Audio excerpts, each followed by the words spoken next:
Okay, there's something I want to see on the ground floor.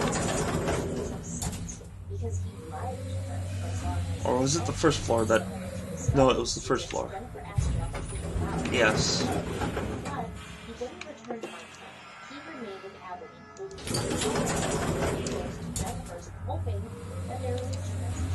I have my hand on Lacid for some reason.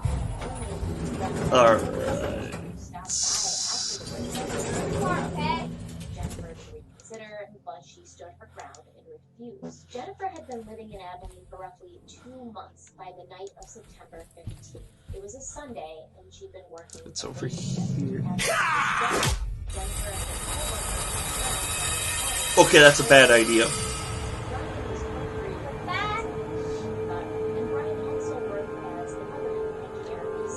Hello. Did I not die? Yes, but deadly. Jennifer genuinely liked Brian, but after her disappointing relationship with Rel, small and silent but deadly. Kana, please. Shush. We need to teach Kana what a Dutch oven is. What? Abilene captured both Jennifer and Brian doing some late night shopping at 10:45 p.m. And according to Brian, after this, they drove to his apartment and she helped him get his groceries inside.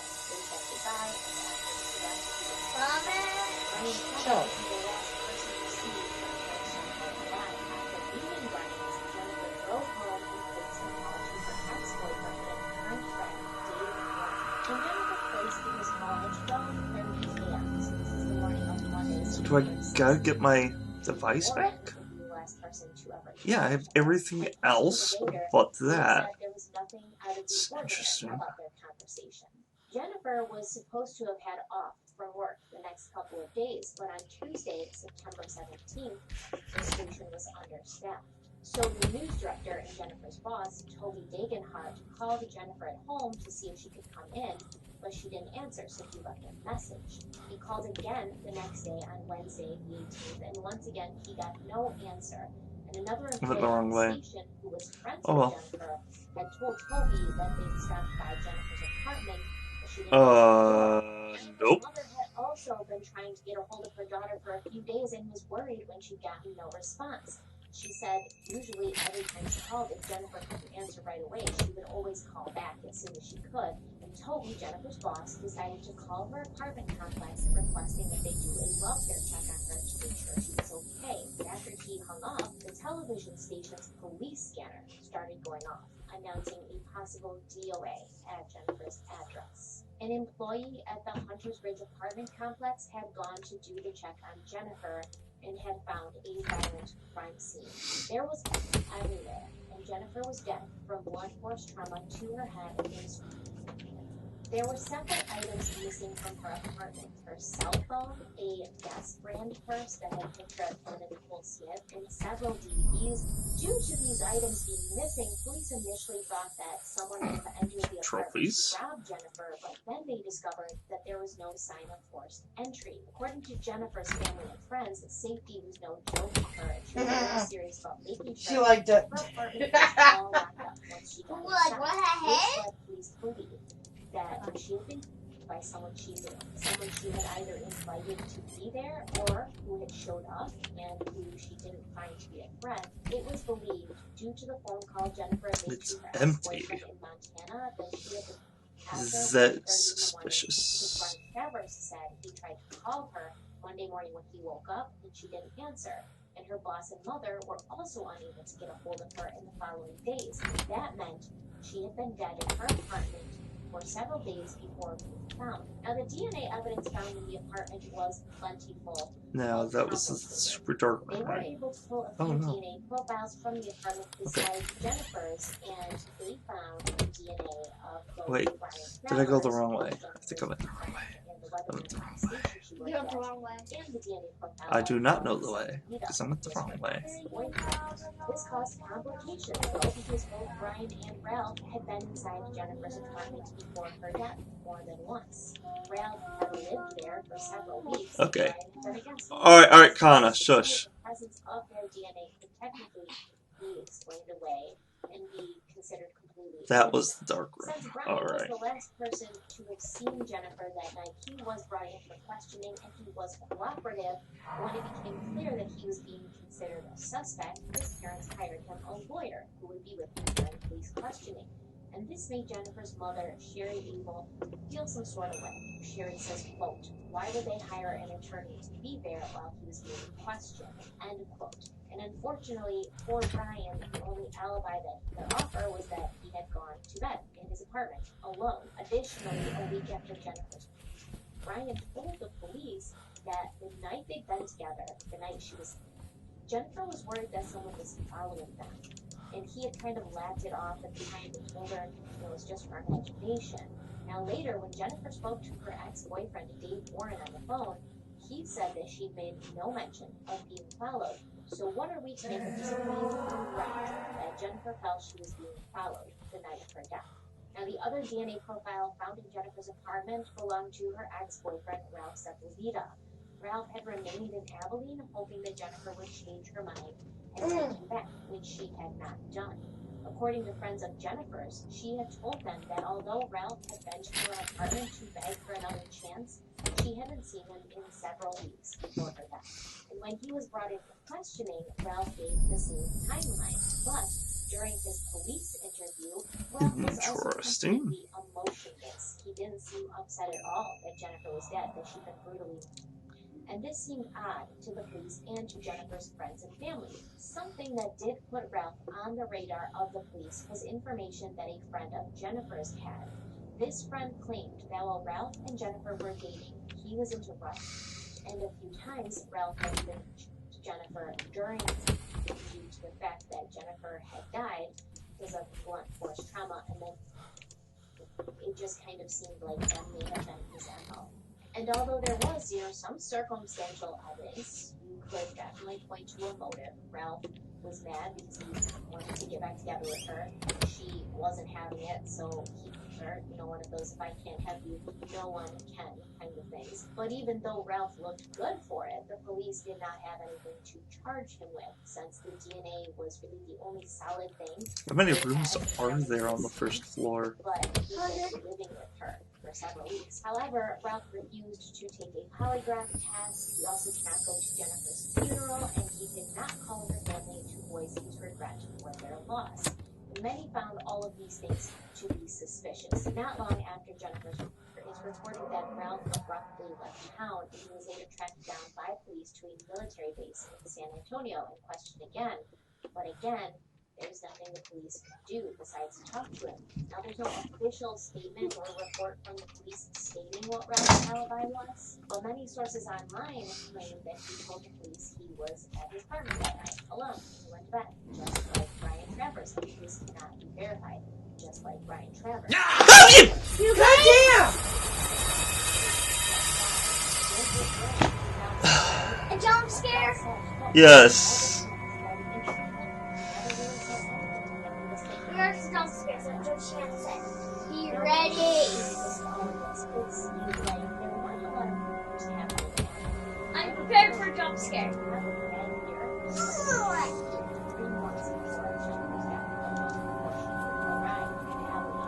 What is really crazy is this happened in a very distinct apartment complex in Railuge Ridge, just on the other side of the Don't Photoshop that out. I don't know all the evidence that police have, but it's very possible that someone could have entered her apartment as she was talking on the phone and hid inside until she was off the phone call.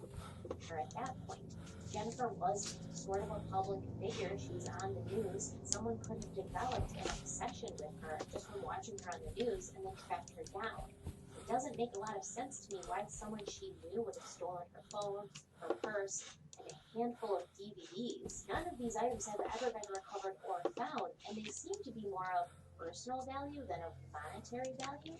There's no report that anything was taken. Shush. Okay, so Go through the apartment and find items of high value. The fact that they haven't been found means that this person either kept her things as a trophy of some kind, or as a connection to her, or that whoever did this to Jennifer was, with it and lucid enough to know that they had to be very strategic and get rid of these things so they could never be found again. Now, 4 months after Jennifer's parents received a letter from the University of Montana's school library. No, not right now. 4 books Jennifer had checked out were overdue. The only strange thing was these books had been checked out after Jennifer's death, which led some people to believe that Oh, there's a Ouija board. was toying Don't with use the it! books in Jennifer's family. I'm lost. Time to use It it. was decided by the police that this was Is anyone there? a clerical error, that whoever had been working at the library had accidentally checked the books out under Jennifer's name, which is a big coincidence if you ask me. No one has ever been officially named a suspect in this case. Now, I know there are some people who believe Brian Travers could be responsible. I just don't know. It doesn't seem like there's enough motive. The kind of crime we're talking about, it would take a lot of rage. With Ralph, he'd shown that he had a history of lying, he was deceitful, and I just don't think that that kind of rage would unlike the crime case. That he ultimately can't be and the person who was trying to rob her or, was wanting something from her and because she was there, that's possible too. Jennifer had a very fresh past, a lot going for her, and it was so much fun. I love you, Dad. No, it's alright. Shh. He become a dad. I'll never know if it was my child. When his ex became a mom. Plaintiff's claim is that your paternity suit you filed against Trump. The timing is everything. You saw her where I live. Was there many a time? Did you have intimate relations with the plaintiff? Yes, I did. 5-9 months ago. Yes, it's just Tracy Thompson. This is your ex-boyfriend. Robert Wozniakowski. Oh yeah, Mom. Last class, she even said you should like Judge Judy demanding everybody to do stuff. Order. All right. Mom? Mommy? She said you should like Judge Judy demanding everybody to do stuff. Yeah. Judge Judy. This company is your plaintiff. And then it Retained counsel. The cause of action that he filed was for Jerry terminating Springer? his son. Yeah. You say he never showed up for that hearing. It was dismissed and it was frivolous. The defendant tells a slightly Is it different Amy? story, and he says there was real question as to whether or not he was the biological father of the child. And your husband has since died. Is that correct? This case was dismissed with prejudice. You know what that means, sir? I found some trophies. On what date was Who won it them? dismissed with prejudice? About July. I don't know. So your time to appeal has probably expired. Who does the sword belong to? Understand that? Well, let's get the story first. Miss Compton, you and the defendant were in a relationship for a period of time. And the relationship that you I saw had some with the defendant suitcases was an intimate in a chest. relationship. So far, Who did they correct? belong to? And that relationship, according to what I read, terminated at some point. What month and year did that relationship terminate? December of 07. And when did you meet your I saw you shouting to Jimmy to give your toy back. Why did he take in it? the same month? Yeah. When did you and your husband Because he thought marry? it was funny. He gave it back, but then threw it anyway. September of 09. I'm going to ask you a question. Any time after December of 07, were you and the defendant ever intimate? Not after I moved out. Not once. When I was separated from my husband, we did. During what period of time were you separated from your husband? 2012, What month in 2012? August. Until when? We were separated up until the time he passed away. So you and your husband were actually separated at the time he died. Yes. And your son was born in September of 09. Right. Is it correct, Mr. Wojciechowski, that between the time you and the defendant broke up and she moved out in December of 07 and 2012, after she and her husband separated, that you and Miss Compton did not have any intimate relations? No, it's not true. Tell me when you and Miss Compton had intimate relations. We had, before she got married in 2008, or actually her husband would be dropped her off at a hotel where I was at, and Well, that's 2008.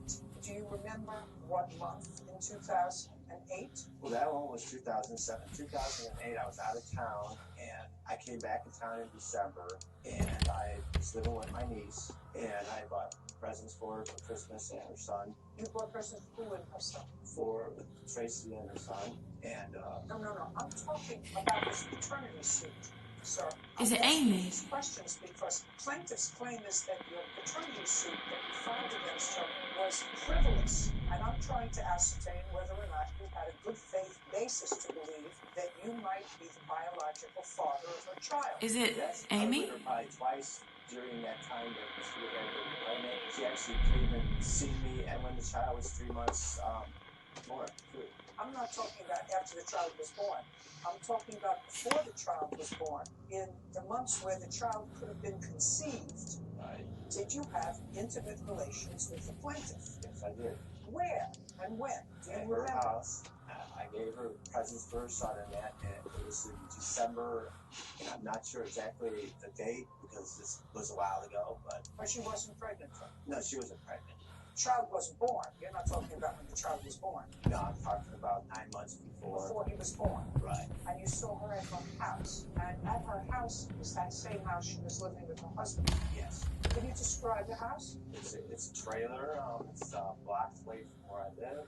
Cut through the yards just about and go right to her house. It's got double wide doors in the front that her husband had put up. I was there many of times. Were you ever there with her husband? I wasn't there with her husband. Only with her? Correct. Any of that sound familiar to you, Miss Compton? No, because my husband and I were together. We were fixing up the place together, and we were just married when I conceived my son. So there's no way he was over there because my husband was at home all the time. He was over at my house after my son was born. After your husband died, did you begin a friendly relationship with the defendant? Yes, In what year? 2016. And did you let him have a relationship with your son? Not with me around. I was around. He was around my son. They were never together alone. Is someone The there? three of you were together. Right. Where would you go? We'd be at my house, or we'd go to his house, Or, Sky Zone. or if you go out for dinner, lunch, We went to Pizza Hut like one time. and then you became involved with a new boyfriend. Yeah, after I had to get a What protection year? order. What year? 2018. So after 2 years, according to what I read in your papers, you were having some issues with your son. Right. And according to you, you thought it best to curtail the interaction with the defendant. He got angry and wrote some very nasty things to you. Right. As a result of that, you filed a protective order. Correct. I'd like to see what he wrote to you.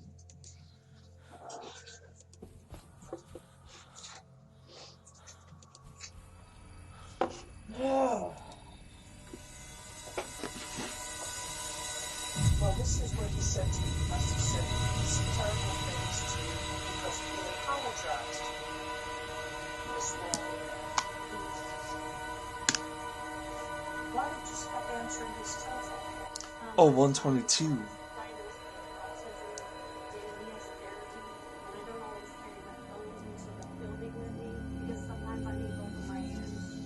Gotcha. Oh, I see. Is someone there? To please the defendant, and he got angry.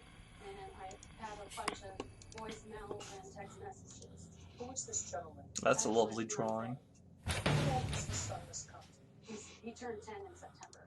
And you and your husband separated in 2012. Correct. So he's really been without a father for a very long time. Did your husband have substantial time with him? Did you share custody with him? We shared custody. He loved his son a lot. Did his son see him regularly right before he died? Yes, What did he die from? he died of heart problems.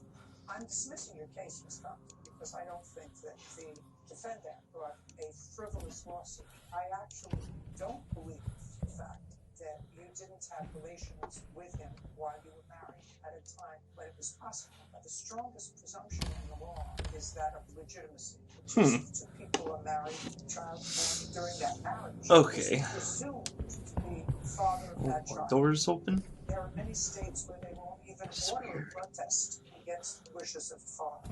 All I can say to you is only you and the defendant know whether there was a possibility that the defendant could be the child's biological father. If he is the child's biological father, and it seemed to be he was involved in your life for a couple of years, your son's name is Lucas. Yes.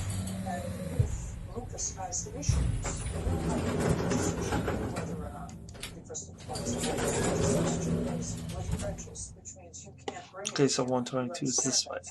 Yes. How many times did you go to Hope court? Jimmy isn't this I way. went to court the one time, and they were supposed to do Okay, a it's DNA 117. test, and then they canceled it because they said there's a stipulation that I'd have to pass the stipulation.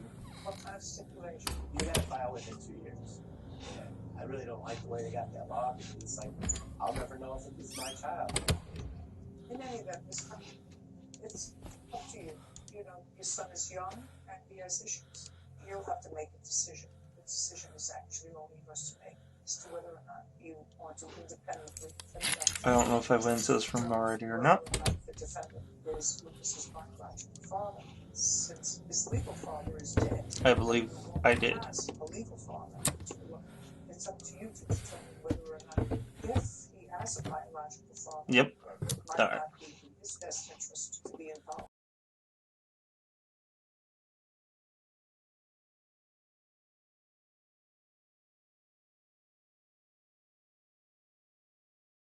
Permanently, I wanted to find out if it's my child. As far as the protection order, The pictures look like me.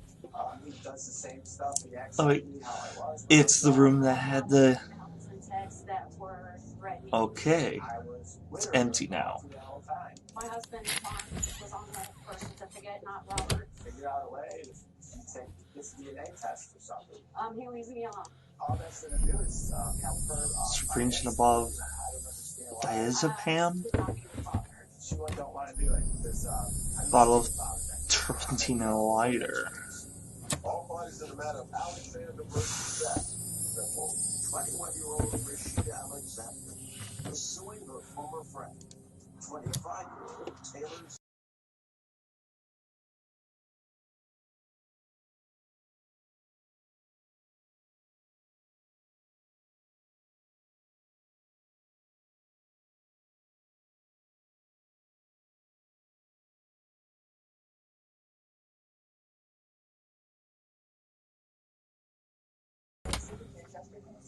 Camping out sort of festival. Yes, ma'am.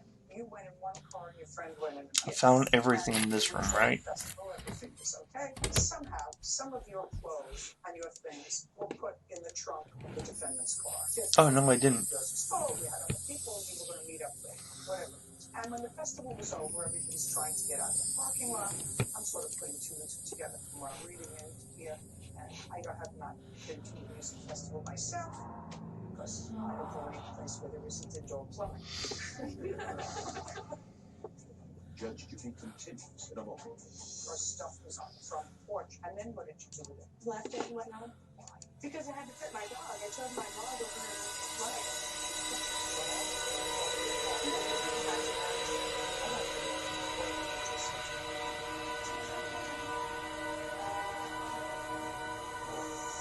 Texas, real people. Judge Judy. Rashida Alexander says, former friend Taylor Sapp dumped her belongings. Dumping at a music festival. Taylor's countersued the cost of the something on a teddy bear. Was trying to get out of the parking lot. You managed to get out of the parking lot. What if he set it on fire? It's not worth thinking so far ahead, so you ran out of gas.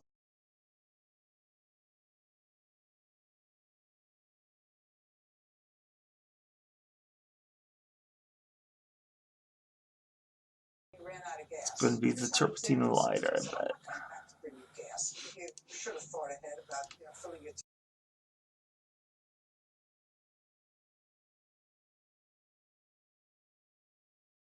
another 2 hours. You can't drive back in on the last day.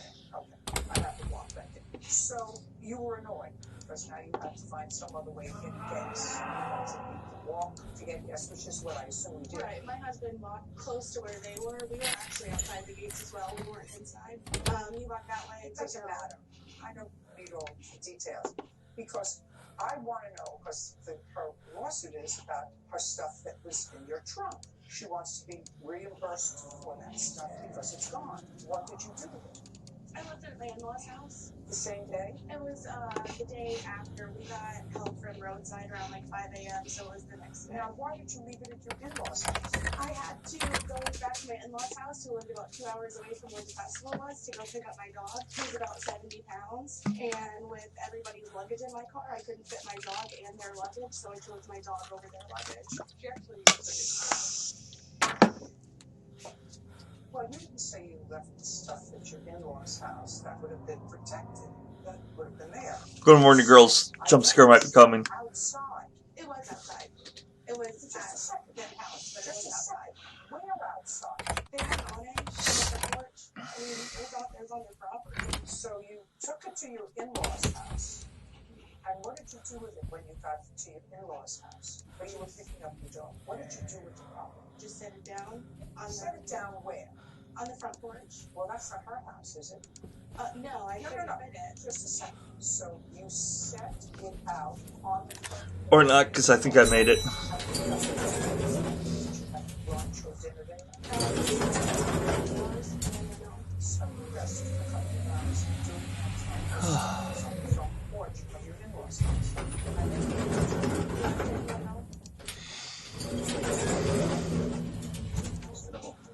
One of the shirts in particular that she did leave in Tennessee was anywhere in the shirt?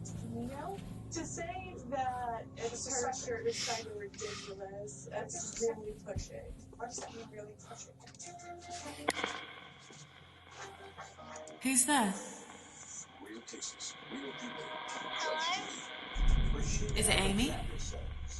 Former friend, Taylor Sack. Yeah, I'm Dumped her Amy. belongings after an argument and accusing I found a bottle of turpentine and a lighter. What were they for? I didn't know what they were until Jimmy showed me. And then what did you do with it? Left it and went on. Where did the bottle of diazepam come from? Just a second. You put your dog. I don't know. It wasn't in my trunk. Her baggage were actually in my back seat. So I took, and it's a hatchback, so. I don't believe the word that you just said to me. All right. What was in your bag? here's like a picture of all the stuff I had packed up and stuff. It was like makeup, jewelry, shoes, swimsuits, a purse. What you said about Jimmy stealing your toy, does that have something to do with what you said about the turpentine and lighter? Receipts, but here's like a picture of all the stuff that was So my toy had that stuff in the bottle. I hated him. That's what I thought.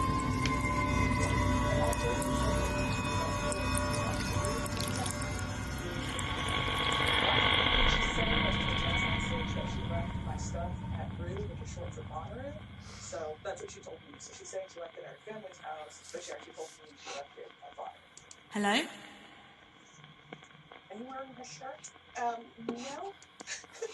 To say that. Alright, sweatshirt back is to kind of floor ridiculous, number 1. That's really pushing. I want to see what else is down here.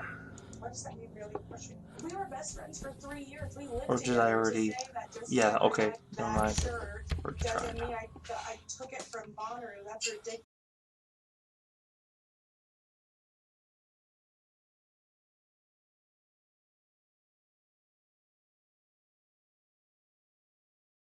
When you took possession of the property in your home, you had the responsibility of minimally exercising reasonable care. That's the law for her to get it back.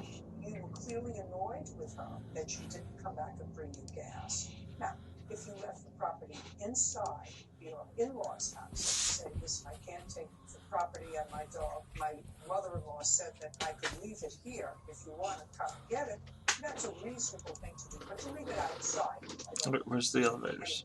is unreasonable considering you had the obligation to protect it from minimally putting it in a position of being stolen or lost or perhaps dumped in a dumpster.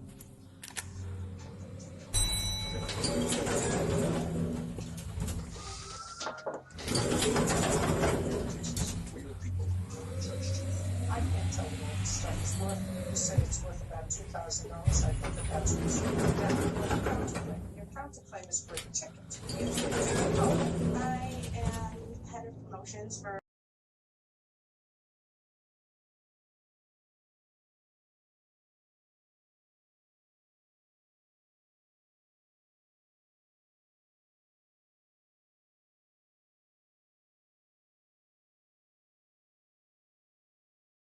Did you get them, or did you have to buy them? We bought them. You bought them. Yes, ma'am. I have the receipt and the bank statement. Okay. And when did you have the discussion with Miss Alexander about paying for the ticket? The festival was in June. April. This other one was in April. Hello? This is for the Something in the Water festival. Okay, It's not for so the monorail. April, May, 3 months later you went to Is another someone there? festival together. Yes. Judging for the plaintiff and the amount of $2,000. You have the plaintiff. Maybe the... Thank Oh, it's too bright. It was miscommunication. I had everything. We were supposed to meet outside. She took all my stuff. We were supposed to meet outside the festival, And I ran out of gas because everybody wanted to navigate my car. she ran out of gas. Unfortunately, in the festival, that's where the location was that she dropped me. She didn't want to help me and chose to go home, which is unfortunate. And I was at 5 miles at 2 o'clock in the morning. But Nope. again, it is what it is. Here we go, loop the loop. I walked down the street heading to the nearby church. I was consumed with guilt and shame after what I'd done. I needed to let it out, to tell someone, anyone. I headed toward the confession room while keeping my head down. "Bless me, Father, for I have sinned," I said. "Go on, my daughter."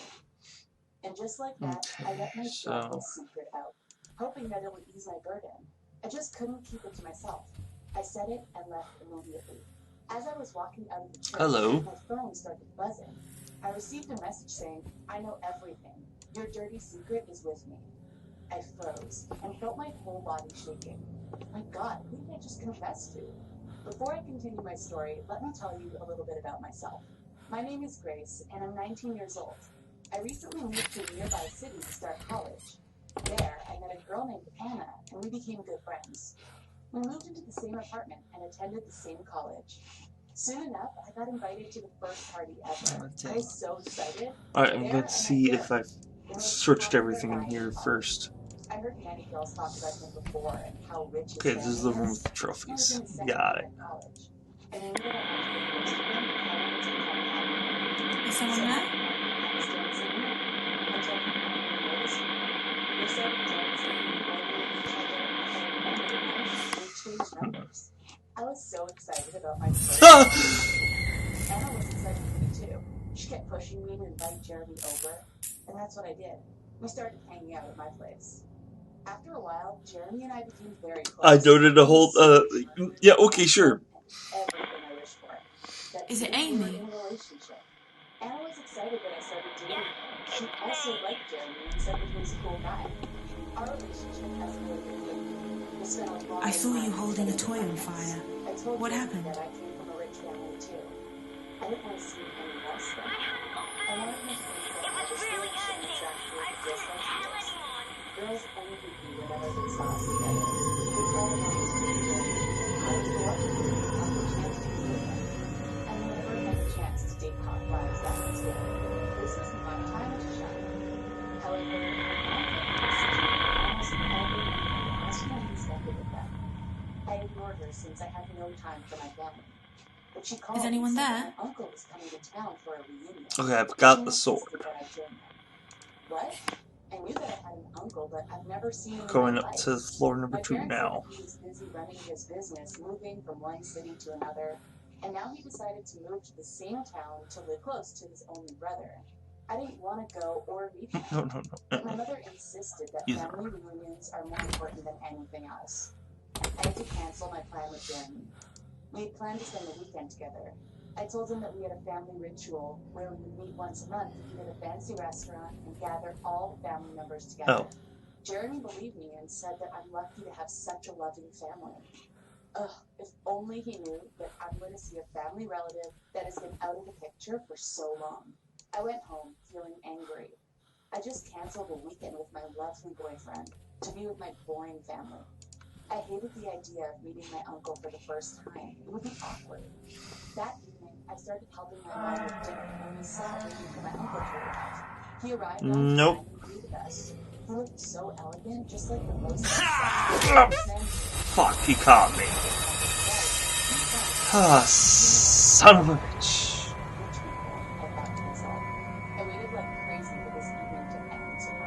So why isn't he killing me? That's my new question. What I saw left me in shock. At our doorstep stood Jeremy, holding a Alright, so I'm just gonna end the episode here for tonight. This game is really good.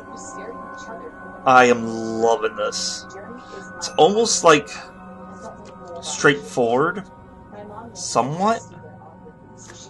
But in the next episode, I'm going to search the entire floor too.